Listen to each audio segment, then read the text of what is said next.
Հիմա ես ասում եմ եղածներից հիմնականում քաղաքի կենտրոն Գրիգորյանին ոչ ոք չմեղադրեց, որից ինչ խուժանային։ Ահա այս երևույթը, երբ լեզվական քաղաքականության, լեզվական կանոնարկման, առողջապահություն, բնապահպանություն եւ այլն։ Ես կարծում եմ լեզվի պետական Վեպը դարձավ բեսթսելեր 37 թվին, անգամ ստալինյան ռուսեր հաստավիզ իրենց ապրանքները, Տեսությունը մեր տեսությունն է, որ տայնի ընթացքում այնպես է։ Օրենքը ցուցանակի պարագայում պահանջում է հայերը գերակա պետք է լինի։ Ահա այսօր հայտնվելով այստեղ։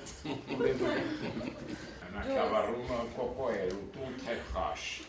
Մեկ-երկուսի հայտնիներից Ձեր տեսչությունը լեզվի սիրելի երիցի։ Այստեղ անկասկած խնդիրների լուծման այստեղ երկու կարծիք ունեմ խոսքը վերաբերում տերմինաբանական Ամենահասարակ օրինակը բերեմ, որ բոլորիս հասկանալ լինի, ասենք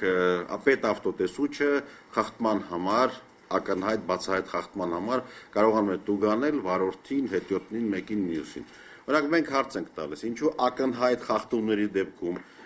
ընդհանրենք մեր կազմակերպության տեսուչը չկարողանա տուգանել, թող եթե համաձայն չէ տվյալ տնտեսվարող սուբյեկտը նրանք կարող են մեզ դատի տալ։ Գրականությունը հիմա այն ուժը չունի, նկատի ունեմ այն ազդեցությունը հասարակության մեջ, որտեղ գրքեր մեծ մասամբ չեն առնում,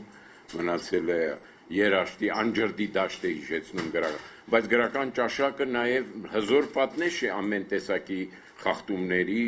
որտեղ հայոց լեզուն, հայերենը, հայոց լեզվով գրված, հայերենով գրված գրական երկը հոգեբանորեն, պետականորեն ամեն տեսակի իզմերով պահպանում է մեր ազգային ինքնությունը